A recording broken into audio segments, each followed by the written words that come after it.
এনিয়ে আরও জানাতে রাজধানীর উত্তরা থেকে যোগ দিচ্ছেন সহকর্মী জাহিদুল বাশার। বাশার, পরিদর্শন শেষ হয়েছে কিনা, কেউ কি কথা বলেছেন?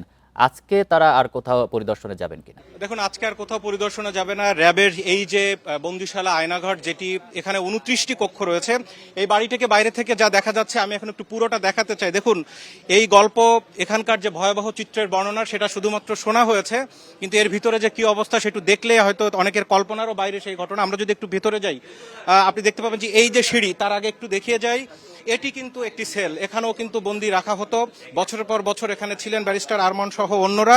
আমরা একটু ভেতরে যাব। এখানে চিফ প্রসিকিউটর জানিয়েছেন যে গোয়েন্দা বাহিনীর বা বিশেষ করে গুম কমিশনের যে তদন্ত রিপোর্ট, সেই তদন্ত রিপোর্ট অনুযায়ী কিন্তু এখানে যা হয়েছে, বেশিরভাগই আলামত নষ্ট করার চেষ্টা করা হয়েছে। দেয়াল আটকে দিয়ে ছোট ছোট রুমগুলোকে বন্ধ করে দেওয়ার চেষ্টা করা হয়েছে। এখানে আন্ডারগ্রাউন্ডেও রুম আছে, আমরা সেটিতে পরে যাব। আমি যদি একটু উপরের দিকে উঠি, এখানে আসলে আমাদের গণমাধ্যম কর্মীরা অনেকেই রয়েছেন এবং তারা সবাই আসলে এই চিত্র, কারণ এখানে আমাদের ঢোকার খুব একটা সুযোগ হয় না। আজকে আমরা একটু যদি দেখাই, আমি শুরুতে একটু এপাশ থেকে আসি। এখানে যেটি বলছিলাম, এটি দুইতলা একটি পরিত্যক্ত বাড়ি ছিল এবং আপনি অবাক হবেন এখানে যে রুমগুলো, আমি আমার সাথে রয়েছেন সহকর্মী বিশ্বজিৎকে একটু দেখাবো। এই যে রুমগুলো, এগুলো সব কিন্তু বন্দি সেল ছিল এবং এগুলোর প্রত্যেকটাতে এখন কিন্তু রুমগুলো অনেক বড় বড় দেখা যাচ্ছে। এবং আপনি দেখুন যে এখানে যদি একটু দেখাই, এই যে কক্ষটি, এটি এই মাঝখান দিয়ে দেয়াল দিয়ে দুই ভাগ করে, কিন্তু এই যে দেয়ালের দাগ, যেটি পরবর্তীতে তোলা হয়েছে, সেই দেয়াল তুলে কিন্তু এখানে আলাদা করে দেওয়া হয়েছিল। অর্থাৎ এই যে দেখেন 3 বা 4 ফিট করে এক একটা রুম, তার ভিতরে এক একজনকে বন্দি অবস্থায় রাখা হতো। এখানে যারা গুম ছিলেন তারা কিন্তু বারবার করে আমাদেরকে যখন সাক্ষী দিয়েছেন, তখন তারা আদালতকে জানিয়েছেন এবং তাদের বর্ণনা অনুযায়ী আমাদেরকে অনেকেই জানিয়েছেন, বিশেষ করে প্রসিকিউটররা, যে এখানে যারা গুম ছিলেন তারা সবসময় একটি এক্সজস্ট ফ্যানের শব্দ শুনতে পেতেন শুধুমাত্র। এবং এখানে দেখেন যে এই যে রুমগুলো, এগুলো ছোট ছোট খুপড়ির মতো করে এখানে বন্দি রাখা হতো, যে তারা কখনোই যাতে দিনের আলো টের না পায়। কিন্তু এখানে আপনি দেখবেন যে অনেকের বর্ণনায় আসতো যে এক্সজস্ট ফ্যানের শব্দ হতো, এই সেই বড় এক্সজস্ট ফ্যান। এবং তার পাশে তারা যখন ওয়াশরুমে যেত, বলা হতো যে একটি কাঁঠাল গাছ তারা দেখতে পেতেন, পেছনে একটি কাঁঠাল গাছ রয়েছে, যেটি কিন্তু অনেকের বর্ণনা এসছে। এটি অনেক বড় একটি জায়গা। আমরা একটু সব যদি ঘুরিয়ে ঘুরিয়ে একটু দেখাই, এবং আরও অনেকগুলো এরকম ছোট ছোট কুঠিরি রয়েছে যেখানে গুরুত্বপূর্ণ অনেক ব্যক্তিদেরকে এনে রাখা হতো। আজকে আন্তর্জাতিক অপরাধ ট্রাইব্যুনাল 1-এর যিনি চেয়ারম্যান, তিনি এখানে এসছেন এবং তিনি এসে কিন্তু এখানে তিনি সহ 3 জন বিচারপতি তারা এখানে এসেছেন এবং তারা পরিদর্শন করে গেছেন। আমি যদি একটু এদিকে আসি, যত ভেতরের দিকে যাব তত কিন্তু ভয়ঙ্কর চিত্র এখানে। আমরা যদি একটু দেখাই, এখানে আরও 2টি রুম রয়েছে। আমি আগেও বলেছি যে এখানে মূলত এই বন্দিশালার 3টা ভাগে ভাগ ছিল। একটি হচ্ছে যেখানে আটক করে রাখা হতো, এবং আরেকটি হচ্ছে প্রশাসনিক জায়গা, এবং আরেকটি হচ্ছে টর্চার সেল। এই যে সেলটি, এই যে রুমটি দেখতে পাচ্ছেন, এটি মূলত টর্চার করার সেল। এখানে এনে বন্দীদেরকে নির্যাতন করে, তাদেরকে অমানসিক নির্যাতন করে এখানে কিন্তু জবানবন্দি আদায় করার চেষ্টা করা হতো। এরকম 2টি রুম রয়েছে, এটি একটি এবং তার পাশে আরেকটি রুম রয়েছে। এবং আমরা একটু এই যে 2টি রুম, এটি কিছুক্ষণ আগে চিফ প্রসিকিউটর এখান থেকে ঘুরে গেছেন এবং তিনি আমাদেরকে জানিয়েছেন যে এখানে রিভলভিং চেয়ারে বসানো, শক দেওয়া, বিভিন্ন যে প্লায়ার্স যে আছে তা দিয়ে নখ টেনে তোলা সহ নানান ধরনের অবর্ণনীয় নির্যাতন কিন্তু করা হতো। আমি আরেকটি কক্ষে ঢুকছি এবং এই মুহূর্তে আপনি যদি দেখেন আশরাফ, এগুলো আসলে আমরা এখানে কয়েক মিনিট আসছি, আমরা এরই মধ্যে অসুস্থ হয়ে যাওয়ার মতো অবস্থা প্রত্যেকে। এখানে যে চিত্র, এই একেবারে অন্ধকারের ভিতর আপনি দেখেন যে কিভাবে ছোট্ট ছোট্ট রুমগুলোতে এখানে বছরের পর বছর এখানে কিন্তু গুরুত্বপূর্ণ ব্যক্তিদেরকে আনা হয়েছে, সরকারের বিরোধী যারা, যেটি তদন্ত রিপোর্টে এসছে, অর্থাৎ যে গুম কমিশনের রিপোর্ট, সেই রিপোর্টে দাবি করা হয়েছে। এবং এই যে পুরো স্থাপনাটিকে আপনি দেখেন, এই যে এখন যে ভাঙাচোরা দেখা যাচ্ছে, এটি কিন্তু 5 আগস্টের পরে চিফ প্রসিকিউটর যেটি জানিয়েছেন, এই যে দেয়াল, এটি নতুন করে তোলা হয়েছিল, অর্থাৎ এই রুমগুলোকে লুকানোর জন্য, যে এখানে কোনো নির্যাতন সেল ছিল না। কিন্তু পরবর্তীতে যারা এখানে ভিকটিম ছিল, তারা এসে যখন বর্ণনা দিয়েছেন, তাদের বর্ণনা অনুযায়ী তখন এটিকে ভেঙে ভেতরে দেখা গেছে যে এখানে কিভাবে গোপনে নির্যাতন চালানো হয়েছে। তো যেটি বলছিলাম যে গোয়েন্দা রিপোর্ট অনুযায়ী এবং বিশেষ করে তদন্ত রিপোর্ট অনুযায়ী গুম কমিশনের, এখানে কিন্তু আমি যদি দেখি, এটিও আরেকটি কিন্তু টর্চার সেল। এখানে অনেক সহকর্মীরা আমাদের রয়েছেন, তারা এটি আসলে ঘুরে ঘুরে দেখছেন। তো সেই ক্ষেত্রে এখানে যেটি হয়েছে যে তাদেরকে এখান থেকে বিভিন্ন জনকে আটকে রেখে যখন নিয়ে যাওয়া হতো, এই বাড়ির মোটত 2টি দরজা।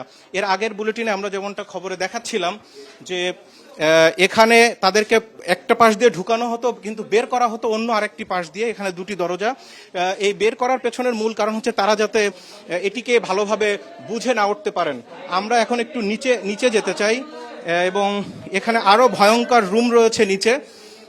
এটি হচ্ছে অনেকটা আন্ডারগ্রাউন্ডের মতো, যেখানে ব্যারিস্টার আরমান সহ অনেককে রাখা হয়েছিল, এবং তারা আদালতে গেছেন এবং সাক্ষ্য দিয়েছেন যে কিভাবে তাদেরকে আমরা একেবারে এবার একটু আন্ডারগ্রাউন্ডের দিকে যেতে চাই।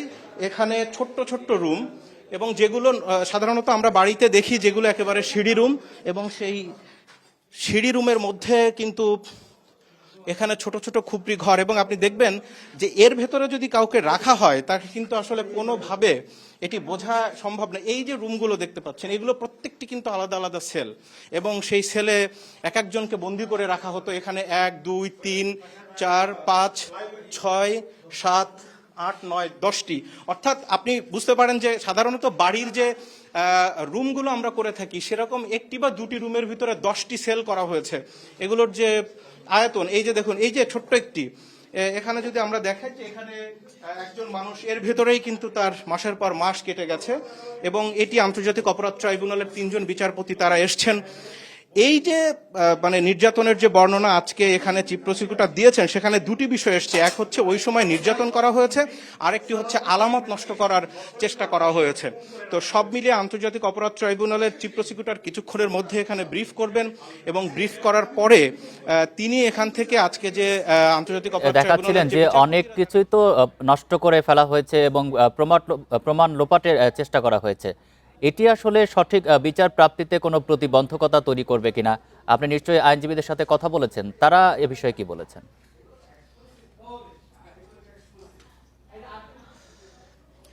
দেখুন, এখানে সবচেয়ে বড় বিষয় হচ্ছে আজকে এই যে বিচারপতিরা যারা এসছেন, তারা আসার পেছনের মূল কারণই কিন্তু এটি। চিফ প্রসিকিউটর বারবার করে তারা বলেছেন যে এই আলামত এরই মধ্যে অনেক নষ্ট করে দেওয়া হয়েছে। আপনি দেখেন যে এখানে এই যে 10টি সেল, এই 10টি সেলের সবগুলো কিন্তু নতুন দেয়াল। এই যে দেখেন, এগুলো সব দেয়াল তুলে, এখানে এই যে দেয়াল তুলে এগুলো আটকে দেওয়া হয়েছিল, যে এপাশে কোনো রুম নেই। তার মানে হচ্ছে এই যে টর্চার সেল বা এখানে বন্দীদের রাখা হতো, সেগুলো মানে লোপাট করার চেষ্টা করা হয়েছে। এবং আরেকটি বিষয় আমি যদি দেখাই, এখানে আসুন, আমি যদি একটু ক্যামেরায় দেখাই, এই যে দেখতে পাবেন এই যে ছোট্ট একটা রুম, এখানে হয়তো 5 ফিট 6 ফিট হবে, আর গড়ে চওড়া হবে 4.5 ফিটের মতো হতে পারে। এর এপাশে একটু দেয়াল উঁচু করে দেয়া আছে। এটি হচ্ছে মূলত ওয়াশরুম ছিল এখানে। এই যে, আর এই যে পানির যে কল, সেটি এখনো এখানে রয়েছে। ওয়াশরুমের যে মূল যেই ময়লার যে লাইন, সেটিও কিন্তু এখানে রয়েছে। এর ভিতরে একজনকে থাকতে হতো, এবং এপাশে কিন্তু সেই যে তার প্রাত্যহিক কার্যক্রম চালানোর জন্য এখানে তো অনেকটা ডেথ সেলের মতো, মৃত্যুদণ্ডের যে সেলগুলো থাকে, তো সেই সেলগুলো এর থেকে মোটামুটি বড়। তো যেটি আপনি বলছিলেন, যেটি জিজ্ঞাসা করছিলেন, যে এর পেছনের মূল যে আলামতগুলো নষ্ট করা হয়েছে, সেই নষ্ট যা হওয়ার হয়ে গেছে, বাকিটুকু যাতে নষ্ট না হয়, সেজন্যই কিন্তু এখানে চেষ্টা করা হচ্ছিল যে যারা এখানে বিচারপতি যারা আছেন, তারা এসে যাতে দ্রুত দেখে যান, কারণ এটি বিচারের ক্ষেত্রে লাগবে। এবং একই সাথে আসামি পক্ষের যারা রয়েছেন, আপনি জানেন যে এই মামলায় মোট, বিশেষ করে TFI cell, task force interrogation যে সেল, সেই সেলের যে মামলা, সেই মামলায় মোট কিন্তু আসামি রয়েছেন 17 জন। সেই 17 জনের ভিতরে সাবেক প্রধানমন্ত্রী রয়েছেন, এবং সাবেক প্রধানমন্ত্রীর সাথে যারা কর্মকর্তা রয়েছেন, সেই কর্মকর্তা আছেন কিন্তু 10 জন, যারা এই মুহূর্তে আর্মিতে তারা চাকরিতে রয়েছেন। তো সেই কর্মকর্তাদের ক্ষেত্রে যেটি বলা হয়েছে যে তারা বিভিন্ন সময় তারা অস্বীকার করেছেন যে তারা এর সাথে ব্যক্তিগতভাবে তারা এর সাথে জড়িত নয়। এখন আসামি পক্ষ থেকেও দাবি করা হচ্ছিল যে বর্ণনা, তদন্ত রিপোর্ট অনুযায়ী দেওয়া হয়েছে, সেটি অনেকটা সত্য নয়। আজকে চিফ প্রসিকিউটর সে কারণেই, এবং এই আলামতগুলো নষ্ট হওয়ার আগেই, এখানে আন্তর্জাতিক অপরাধ ট্রাইব্যুনালের পুরো বিচারপতিদের, ট্রাইব্যুনাল 1-এর 3 জন বিচারপতি, গোলাম মর্তুজা সহ চেয়ারম্যান, তাদেরকে এখানে আনা হয়েছে। এবং তারা এসে কিন্তু আজকে সরেজমিনে দেখে গেছেন যে আসলে কোন পরিস্থিতিতে এখানে কিভাবে রাখা হতো একজন নাগরিককে, সেটি দেখার জন্য। এখানে আরেকটি বিষয় দেখুন, আমরা যেটি এখানে আমরা কিছু জায়গায় বাকি রয়ে গেছে, আমরা যদি সেদিকে একটু যাই, কারণ সেখানে র্যাবের কর্মকর্তারা ছিলেন তখন, আমরা যদি একটু, এখন বোধহয় ফাঁকা হয়েছে। এই যে বাড়িটি 2 তলা, আপনি দেখুন যে নিচে আলাদা আলাদা করে খুপড়ি ঘর বানানো হয়েছে। এবং এইখানে আমরা বিভিন্ন সময় দেখতাম যে তাদেরকে যে বিভিন্ন বই দিয়ে বা বিভিন্ন লিফলেট দিয়ে যে তাদেরকে জঙ্গি বানানো হতো, যেটি চিফ প্রসিকিউটর বলেছেন। তো সেই যে সমস্ত প্রশাসনিক কার্যক্রমগুলো, সেগুলো করা হতো কিন্তু একেবারে এই যে ভেতরের দিকে, এবং এর ভেতরে এর আগে বিশেষ করে 5 আগস্টের পরে প্রফেসর ডক্টর ইউনূসের নেতৃত্বে টিম এসেছিল, সেই সময়ও গণমাধ্যম কর্মীদের এতটা অ্যাক্সেস কিন্তু দেয়া হয়নি। এবং আপনি দেখবেন যে এই পুরোটা এখন তো একটু আলো বাতাস বিভিন্ন দিক থেকে আসছে, কিন্তু আগে একেবারে অন্ধকার ছিল এবং এগুলো কিন্তু আটকানো হয়েছিল। এবং এর আশপাশে আমরা যেটি দেখছি যে দেয়াল দিয়ে কিন্তু সেগুলো একেবারে তুলে দিয়ে একেবারে অন্ধকারাচ্ছন্ন ছিল, এখন সেগুলো একটু খুলে দেওয়া হয়েছে। এই যে বইপত্র যা আছে এগুলো সব কিন্তু আলামত, এবং এখানে বিভিন্ন ধরনের ইসলামিক বই, বিভিন্ন ধরনের কোরআনিক ব্যাখ্যা, এই সমস্ত বইগুলো রয়েছে। চিফ প্রসিকিউটর আমাদেরকে এর ব্যাখ্যা দিচ্ছিলেন কিছুক্ষণ আগে। তো সেই মানে পুরো এই যে বাড়িটি, এই বাড়িটি র্যাব 1-এর মধ্যে হলো, এটির কিন্তু মূলত নিয়ন্ত্রণ করতো র্যাব সদর দপ্তর থেকে। এবং যেটি বলেছি যে এই বাড়িটিতে মোট 29টি কক্ষ ছিল, যেটি আগে চিফ প্রসিকিউটর আমাদেরকে বলে গেছেন। আমাদের কথা বলছিলেন, অনেকগুলো বই আমরা সেখানে দেখতে পাচ্ছি। এগুলো কি যারা বন্দী ছিল তারা এগুলো পড়তো?